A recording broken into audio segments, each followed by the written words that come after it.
community against what you submit unless you willingly mislead this committee, and then it has got its own repercussions. So PS, I'll ask you to quickly introduce your team, then you can proceed with your submission. Thank you. Thank you, Chair. And the honorable members, my name is Noriana Muneko, Permanent Secretary in charge of Administration at the Ministry of Education. Chair, if you can allow me that the others introduce themselves. Thank you. Good afternoon, Chairperson. Good afternoon, honorable members. My name is Frederick Katulwende. I'm Director of Finance for the Ministry of Education. Good afternoon, Chair. Good afternoon, honorable members. My name is George Chibwe, Director, Internal Audit in the Ministry. Good afternoon, Chair. Good afternoon, honorable members. My name is Pongolani Afet. I'm the Acting Head of Procurement in the Ministry. Thank you.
Yeah,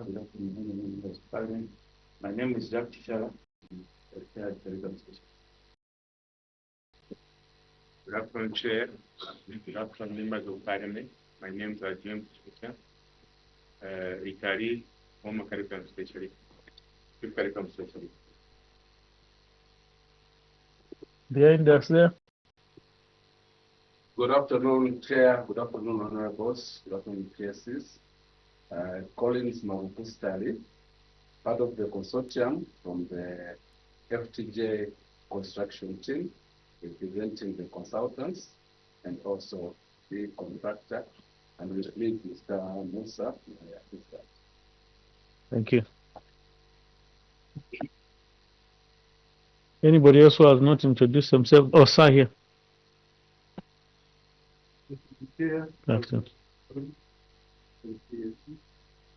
My name is Francis Martin Bilina. I'm the project architect for the people.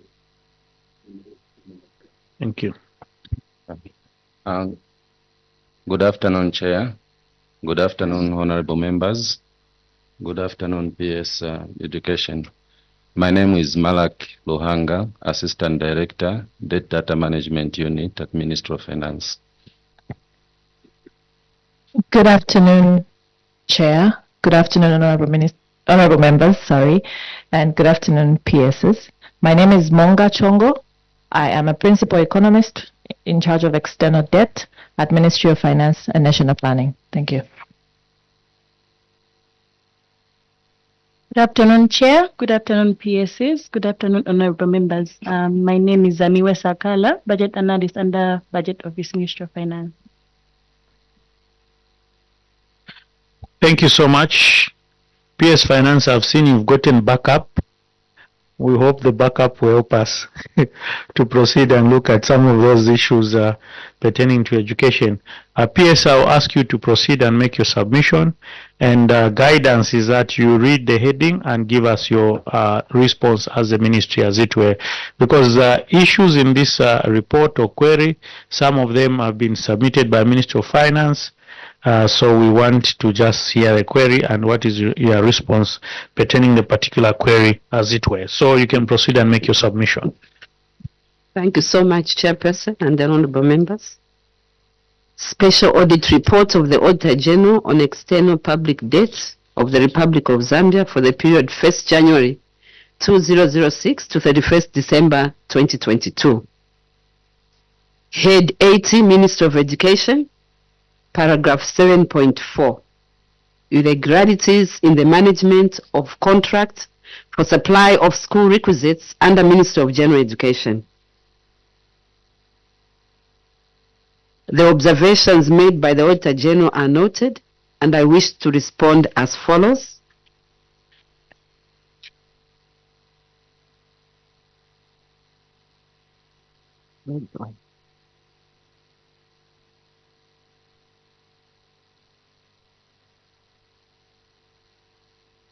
Thank you. The following were observed. A, lack of needs assessment in the procurement process. And then delivery of computers. Yes, guidance is that you start with the heading of the query, which is irregularities in the management of a contract for supply of school requisites under the Ministry of Education, where possible mention the amount, then proceed now to your management response, as it were. Thank you. So, irregularities in the management of contract for supply of school requisites under Ministry of General Education.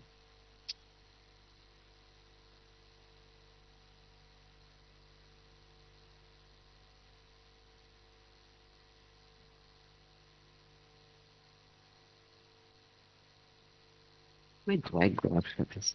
So which one do I jump, Chair? Sorry, kindly guide. I think I can begin with the way you've read that query. Now you got your response. What's the management response to the query? Yes. Thank you, Chair. Management response. Management acknowledges the observation made by the auditors regarding the lack of need assessment in the procurement process. The committee may wish to note that there was no needs assessment conducted by the Ministry of Education, in that the supplier was the one who expressed interest in supplying the goods to the ministry. Going forward, as recommended by the auditors, the ministry will ensure that the needs assessments are conducted prior to carrying out any major procurement. Refer to Appendix 1. Distribution of various items to schools without suitable infrastructure. Management response. Management acknowledges the observation made by the auditors regarding distribution of various items to schools without suitable infrastructure.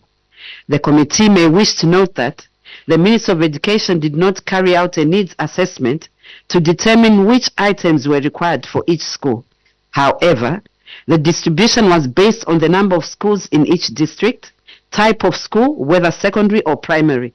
The committee may wish to note that the redistribution of the equipment to the appropriate schools has not taken place since the procurement process is still under scrutiny. Distribution of carpentry tools to schools not offering carpentry. Management response. Management acknowledges the observation made by the auditors regarding the distribution of carpentry tools to schools not offering carpentry. The committee may wish to note that the Ministry of Education did not carry out a needs assessment to determine which items were required for each school. Further, The distribution of carpentry tools to the appropriate schools has not taken place since the procurement process is still under scrutiny. Overpricing of the credit facility. Recalculation of cost of loans using amortization tables. Management response. Management acknowledges the observation made by the auditors regarding overpricing of the credit facility. The committee may wish to note that the ministry did not participate in the negotiation for the credit facility. Overpricing of items supplied by Mekarire Company Limited. Management response. Management takes note of the observation made by the auditors regarding overpricing of items supplied by Mekarire Company Limited. The committee may wish to note that the contract in question was cleared by ZPPA and the issue of overpricing did not arise. See Appendix 2. Questionable pricing of items in the contract. Management response. Management takes note of the observation made by the auditors regarding questionable pricing of items in the contract.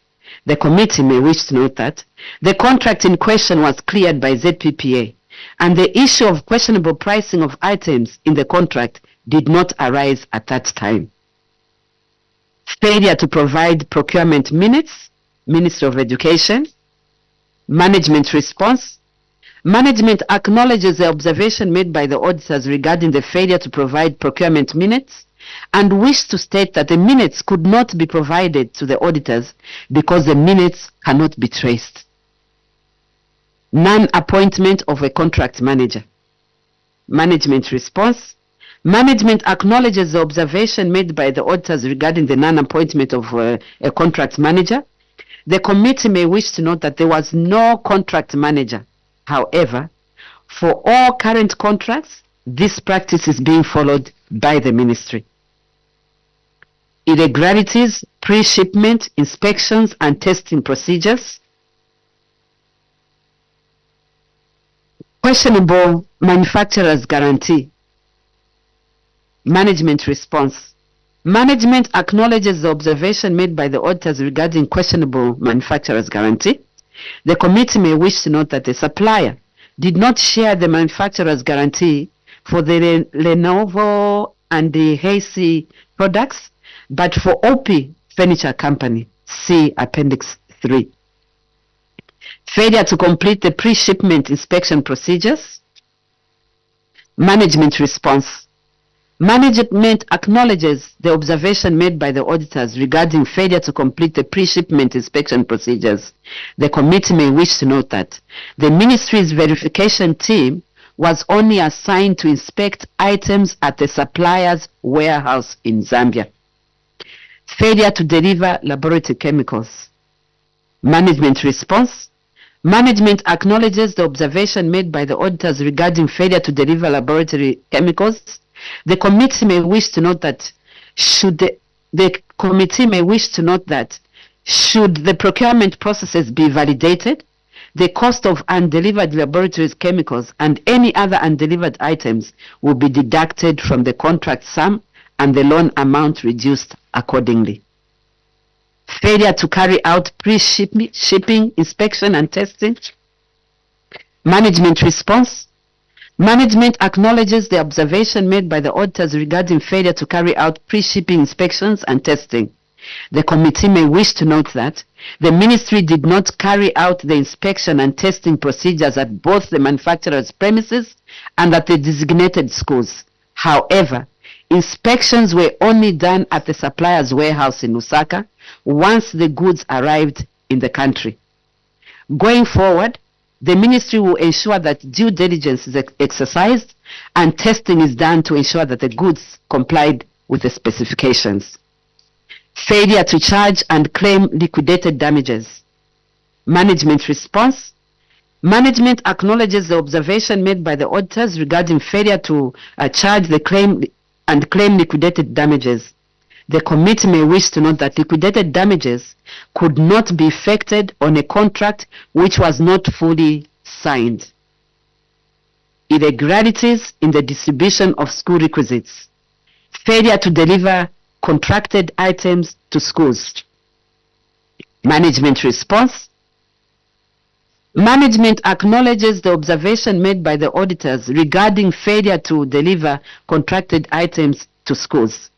The committee may wish to note that the supplier was contractually obliged to deliver the goods to the respective schools, and some schools did not receive all their allocated consignments. It is, however, worth noting that in some cases, deliveries were made to the schools due to lack of shortage facilities, and hence the deliveries in such cases were made to the district zonal centers for later distribution, subject to availability of secure space at the schools. PS, sorry, just on this particular one, paragraph 2, you can make your submission. Just read it again, yes. Okay. Yes. The committee may wish to note that the supplier was contractually obliged to deliver the goods to the respective schools, and some schools did not receive all the allocated consignments. It is, however, worth noting that in some cases, deliveries were not made to the schools due to lack of storage facilities, and hence the deliveries in such cases were made to the district zonal centers for later distribution, subject to availability of secure space at the schools. The cost of I can proceed? Okay, thank you. The cost of transportation from the zonal centers to beneficiary schools will be deducted from the supplier should the procurement process be validated. Partial delivery of assets assembly components. Management response. Management acknowledges the observation made by the auditors regarding partial delivery of assets assembly components. The committee may wish to note that during the inspections carried out at the supplier's warehouse, where the goods were stored when they arrived in the country, selected officials from the ministry present at the supplier's warehouse verified the laptops and desktop computers, but did not test them. However, the team attested that accessories such as external speakers for computers. I think there's something wrong. However, the team attested that accessories such as external speakers for computers were not present. Were not, yes, I haven't, mine is stopping there. What is supposed to be added? It's also stopping. Were not present. That should be what should be added there. Apologies for that, Chair. The suppliers will not be paid for incomplete supplied items and recs without handles should the procurement process be validated. Delivery of defective laboratory equipment, Southern Province. Management acknowledges the observation made by the auditors regarding delivery of defective laboratory equipment, Southern Province. The committee may wish to note that equipment was delivered in boxes, among which were beakers, burettes, pipettes, and other breakable jars, which are fragile in nature. Therefore, it is possible that at delivery to the final school, some boxes could have contained defective broken laboratory equipment. The supplier will not be paid for defective laboratory equipment should the procurement process be validated. Defective equipment, Jasmine Boys Secondary School, Central Province. Management response. Management acknowledges the observation made by the auditors regarding defective equipment, Jasmine Boys Secondary School, Central Province, and the committee may wish to note that some equipment came with defects, such as ratchets, braces, G-lamps, and measuring tapes, which broke on first use. The defects were brought to the attention of the supplier and were not replaced. The supplier will not be paid for defective equipment should the procurement process be validated. Items delivered with defects, Northern Province. Management acknowledges the observation made by the auditors regarding items delivered with defects, Northern Province. The conference table in question was assembled as the school has managed to source the screws. Further, at Chingoyo Primary School in Kaputa District, the solar power that malfunctioned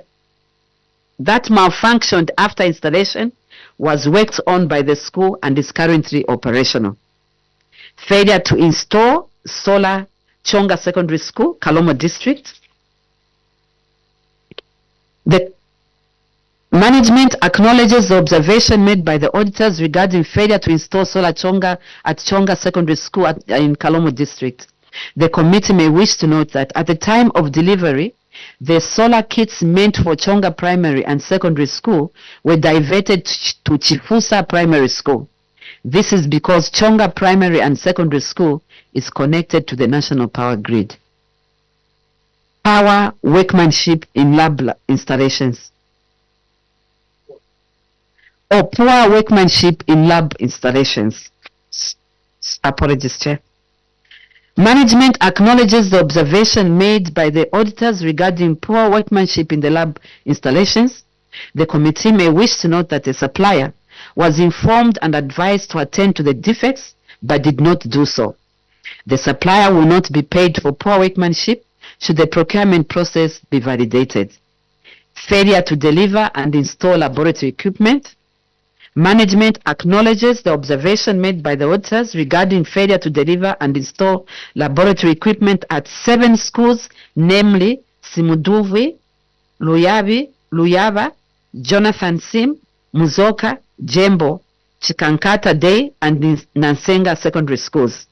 The committee may wish to note that the supplier will not be paid for failure to deliver and install laboratory equipment should the procurement process be validated. Delivery of poor quality assets.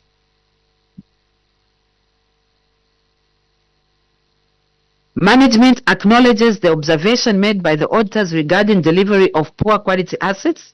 The committee may wish to note that the supplier will not be paid for poor quality assets delivered should the procurement process be validated. Supply of laptops with fast draining batteries. Management notes the observation made by the auditors regarding supply of laptops with fast draining batteries. The committee may wish to note that the specifications were not provided by the ministry but by the supplier. Missing computers. Management acknowledges the observations made by the auditors regarding missing computers. The committee may wish to note that the ministry is making a follow-up with the provincial education officers to ascertain what was received and the status. See appendix. What appendix was it? Apologies, Chair. I'm not seeing the number there. If you can allow us to just ascertain what the appendix number is. Because of... Please do.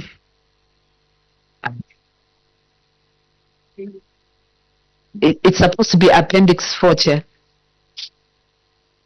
See appendix 4.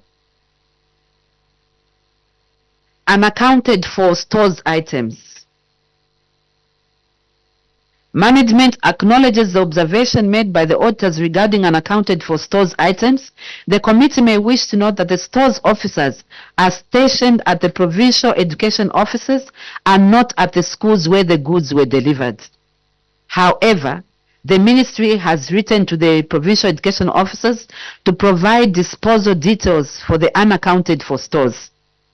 Retrieval of delivered laptops, Mwinilunga District Education Office. Management acknowledges the observation made by the auditors regarding retrieval of delivered laptops, Mwinilunga District Education Office. The committee may wish to note that no follow-up action was taken to have the retrieved laptops replaced. However, no payment will be made to the supplier for the retrieved laptops should the procurement process be validated. Failure to inscribe assets. Management response. Management acknowledges the observation made by the auditors regarding failure to inscribe assets. The committee may wish to note that the ministry is yet to engage the Department of Plant and Office Equipment to inscribe assets at the cited provinces once the validation of the contract is completed. Failure to maintain and record assets. Yes, I wanted even to interject with this, your submission, but anyway, we'll leave it. You can proceed. Because, AG, this is committed. You cannot wait for validation. Inscribe. Because things will keep missing if they're not properly noted. I think this one shouldn't be your submission, but you can proceed. I think, Chair, we're thinking that because this validation is not there, so we thought maybe it's something that we don't need to proceed in that manner. No, but we've taken note of what. No, you can proceed. I'll just failure to maintain and record asset in the asset register. Management response. Management acknowledges the observation made by the auditors regarding failure to maintain and record assets in the asset register. The committee may wish to note that the schools will record all the assets delivered once the validation of the contract is completed. Non-functional computers. Management acknowledges the observation made by the auditors regarding non-functional computers. The committee may wish to note that the payment will not be made to the supplier for non-functional computers should the procurement process be validated. Unusable delivered items. Management acknowledges the observation made by the auditors regarding unusable delivered items which had defects. The committee may wish to note that the supplier will not be paid for the defective unusable delivered items should the contract be validated. Supply of items without accessories. Management acknowledges the observation made by the auditors regarding supply of items without accessories. The committee may wish to note that the supplier will not be paid for the supply of items without accessories should the contract be validated. Unusable items, Copperbelt Province. Management acknowledges the observation made by the auditors regarding unusable items which are defective. The committee may wish to note that the supplier will not be paid for the defective unusable items should the contract be validated. Unaccounted for school items, Southern Province, Copperbelt Province. Management acknowledges the observation made by the auditors regarding unaccounted for school items, Southern and Copperbelt Provinces. The committee may wish to note that the store's officers are stationed at the provincial education offices and not at the schools where the goods were delivered. However, the ministry has written to the POs to provide disposal details for the unaccounted for stores. Failure to avail items. PS, you can just pause, Honorable Nakoka. Yeah. Thank you, Chairperson. I'm trying to process the submissions, but there's something that keeps on creating a logjam in my head. This constant reference to should the contract be validated, making it a bit difficult for, at least for me, to process the submissions. What is this actually referring to? Is it should the contract be declared valid, or what is it in reference to? Yes. Thank you, Chair. Chair. Thank you. Before you come in, PS, you can switch off the mic. I think that's what we're conversating with AG here. I think we'll give a position. Let her finish the submission, then we'll give the position, and then we'll discuss quickly on that. Yeah, because we've noted it's in a lot of submissions. Yeah. Thank you. PS, you can proceed. Sure.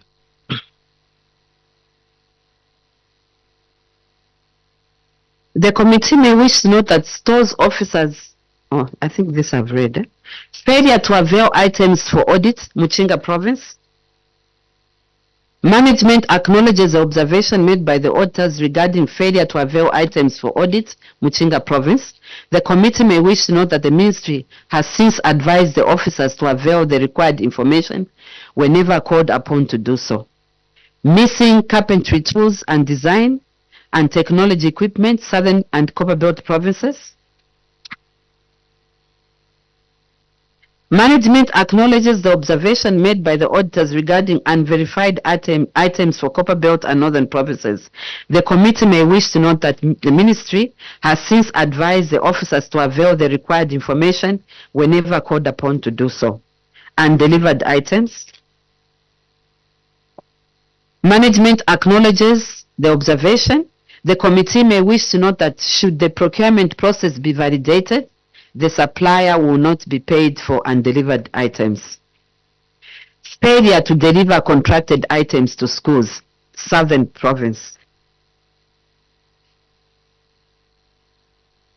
The committee may wish to note that should the procurement process be validated, the supplier will not be paid for undelivered contracted items. Questionable delivery of items to schools not on the distribution schedule, Western Province. The committee may wish to note that the beneficiary schools in Western Province are 18 and not 12, as stated in the auditor's report. As such, the schools where the items were delivered are part of the distribution schedule. Other irregularities in distribution and installations. Management takes note of the observation made by the auditors regarding ineffective solar, ineffective solar to power computers, Kabanga Christian School and Zimba District, Southern Province. Management takes note of the observation made by the auditors regarding the ineffective solar to power computers, Kabanga Christian School and Zimba District in Southern Province. The committee may take note that the contractor will not be paid for the ineffective solar to power computers should the procurement be validated. Non-functional computers, Copperbelt Province. Management acknowledges the observation made by the auditors regarding the non-functional computers on the Copperbelt Province. The committee may wish to note that the supplier will not be paid for the non-functional computers should the procurement be validated. Retention of items by the District Education Board's offices, Copperbelt Province. Management acknowledges the observation made by the auditors regarding retention of items by DEB's offices, Copperbelt Province. The committee may wish to note that the DEB's offices retained the stated equipment as the intended recipient schools had no secure infrastructure to safeguard the items. Undistributed items, Chipangari, Lusangazi and Vubu. Acknowledges the observation made by the auditors regarding the undistributed items for Chipangari, Lusangazi and Vubi District in Eastern Province. The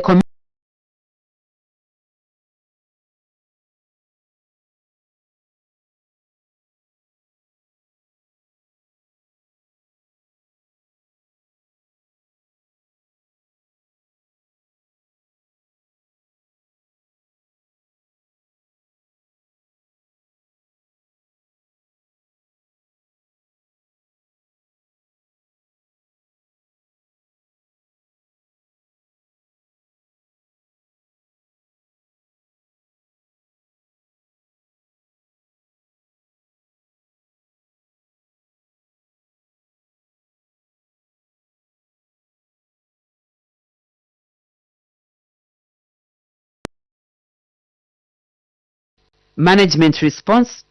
Management acknowledges the observation made by the auditors regarding lack of authenticity and executable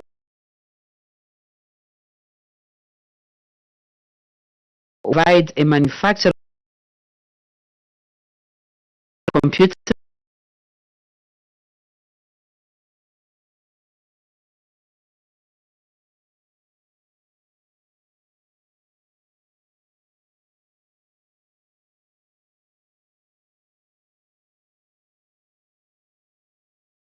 supplier will not be paid for any defective equipment within the warranty period should the procurement be validated. Chairperson, I submit for your consideration. Thank you, PS. You can move to your next submission. Special audit report of the Auditor General on external public debt of the Republic of Zambia for the period 1st January 2006 to 31st December 2022.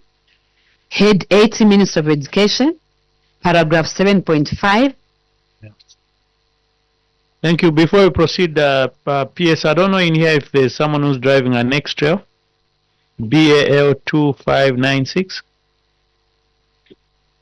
Anybody? Nissan Extra. Sorry? Okay, it's an extra yours, sir. Okay, please check.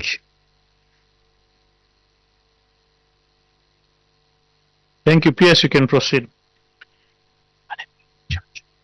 A review of internal audit report findings.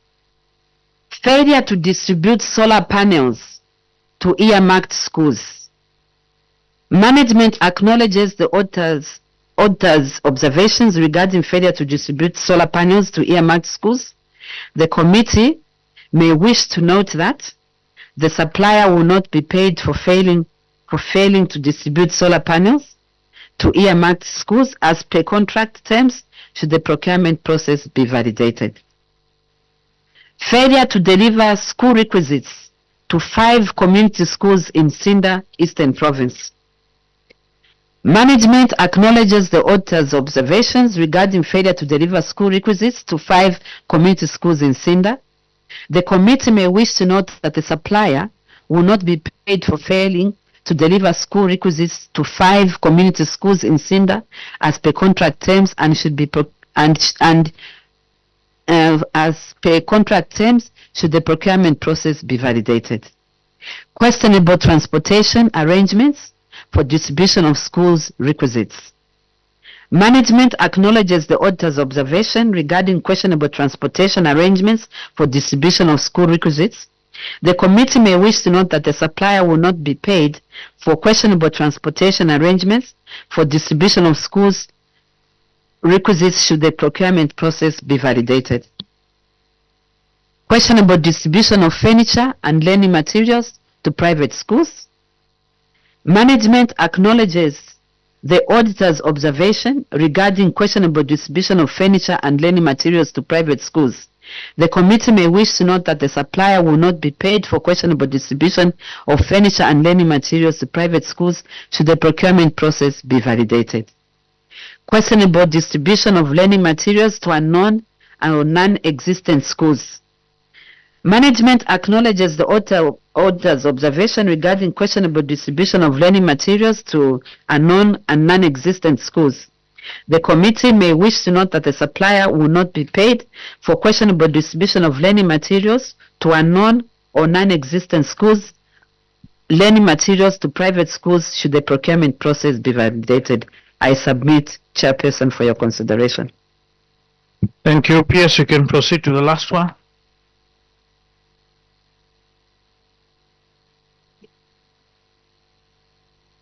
I can just proceed then. Questionable advance payment, construction.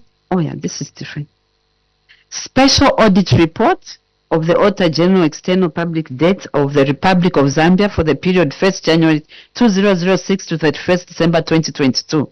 Head 80, Minister of Education, paragraph 7.6.2. Review of internal audit reports findings. Questionable advance payment, construction of FTJ Chiluba University. Management response. Management acknowledges the auditor's observation and wish to state that the committee may wish to note that the advance payment was made in accordance with provisions of the Commercial Contract Clause 14.2. Similarly, the project was financed through the Export Credit Arrangement, which requires the borrower to make an advance payment to the contractor before the main lender can commence disbursements to the project. Clause 3.1 of the financing agreement between the government and the main lender, Industrial and Commercial Bank of China, states that the lender will finance up to 85% of the contract cost, thereby assigning payment of the remaining 15% to the borrower. Further, Schedule 2 of the financing agreement lists payment of the advance payment as a precondition to assessing the 85% loan. Therefore, the advance payment had to be made to the contractor in line with both the commercial and financing contracts. 2. The committee may wish to note that ministry is in the process of terminating the contract since the 85% facility was cancelled as part of the measures to contain unsustainable debt accumulation. This will be followed by preparation of final accounts which will ascertain amounts due to the contractor. 3. In response to the request for guidance on the recommendation of termination of the commercial contract dated 8 August 2022 and subsequent follow-up to the Ministry of Justice dated 17 November 2023, the Ministry of Justice responded on 6 March 2024, providing guidance on the termination of the FTJ Chiluba University contract and legal implications of the termination on the implementing ministry. Kindly see Appendix 5. And lastly, following the guidance given by the Attorney General dated 6 March 2024, the ministry is currently in the process of terminating the contract. Therefore, the $33,000 paid as advance payment will be recovered in full once a final account is prepared. I submit for your consideration, Chairperson. Thank you. Thank you, PS, for your submission. Maybe just clarify, because our thinking is that we'll question you on Monday, looking at we've been here throughout the day, and today usually is half day here at Parliament, but we wanted to just take out a submission because we've got a very limited time to produce this report. But there was a point of clarification from Honorable Anakoka. Maybe you can, I don't know if you still remember the submission, then I'll allow just maybe 2 or 3 clarification on the same submission, then questioning will be on Monday. Then Honorable Chatila. Yes. Okay. So PS, you can make that clarification. Chairperson and the honorable members, I think the issue is, the question is, why are we talking about if the contract is validated? I think as far as the Ministry of Education is concerned, what we have in our books,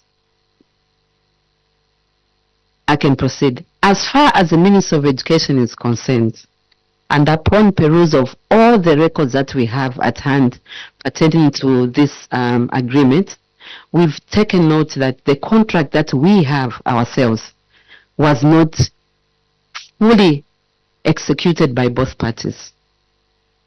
What we have is a contract, but it was not executed. So to us, we believe that if that's the situation, why then are we going to talk about a contract that is valid?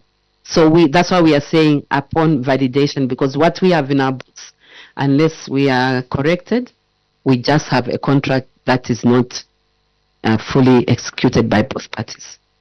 Thank you, Chair. Thank you. Maybe PS budget. This is a supplier credit agreement as well. Maybe you can make a comment on the signing, because I'm reliably told that the copies AGRs are signed. So maybe finance, you can make a comment. What is your position? We'll just clarify on this issue. So PS budget, maybe you can comment. Thank you, Chair. We also have a copy of the supplier credit agreement which is signed. So maybe clarification whether it's the commercial contract or supplier credit. Okay, maybe we'll clarify that on Monday, to just because where we stand, PS, I think from what you submitted and the audit which has been carried out, if there's a signed supplier credit agreement, your role now as a ministry was also to reconcile what is not supplied is this much, what is supplied, because as we speak, there's a contract. so that we know this is in conformity, what is not in conformity out.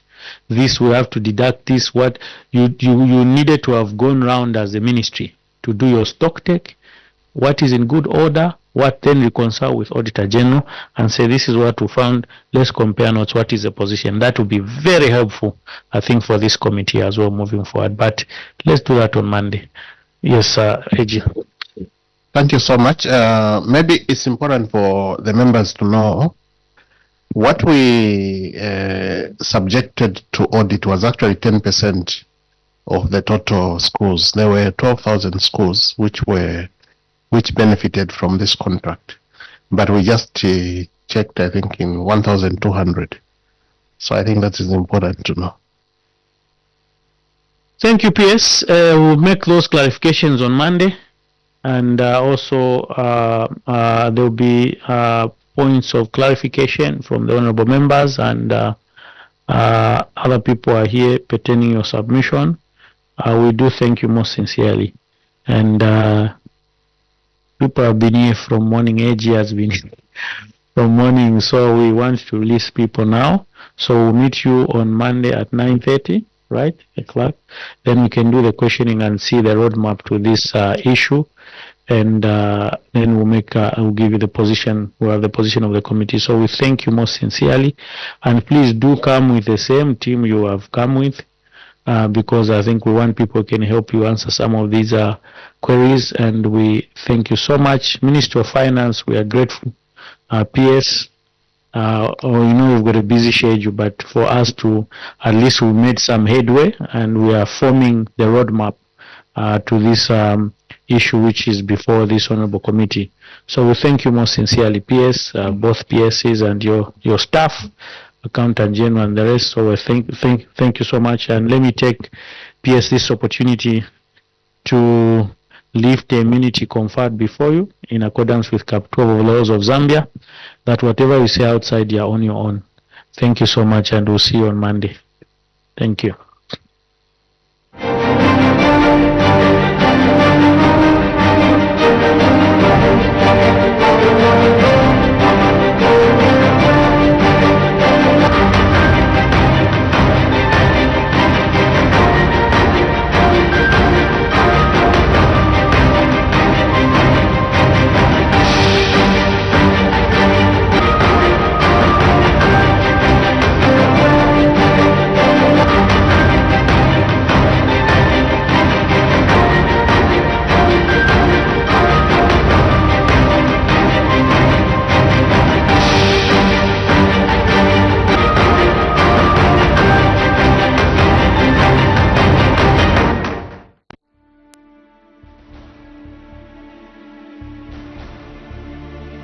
Zambia.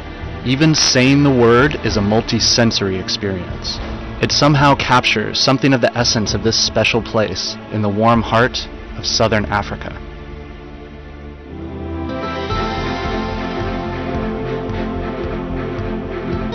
Take in the mighty Zambezi River, the majestic Victoria Falls that form Zambia's natural southern border, and the national parks overflowing with wildlife. Immerse yourself in the fast-growing towns and cities, teeming with history, light, and life. Then visit the vast lakes that seem to touch the stars and engage with a plethora of different ethnic groups, cultures, and languages. Together, they make up the intricately woven fabric of this remarkable country. To visit Zambia is to begin a love affair that will never be exhausted, and unlike any that you have ever experienced before. For all the superlatives that man has used in his attempts to describe Victoria Falls, none are able to do this incredible natural wonder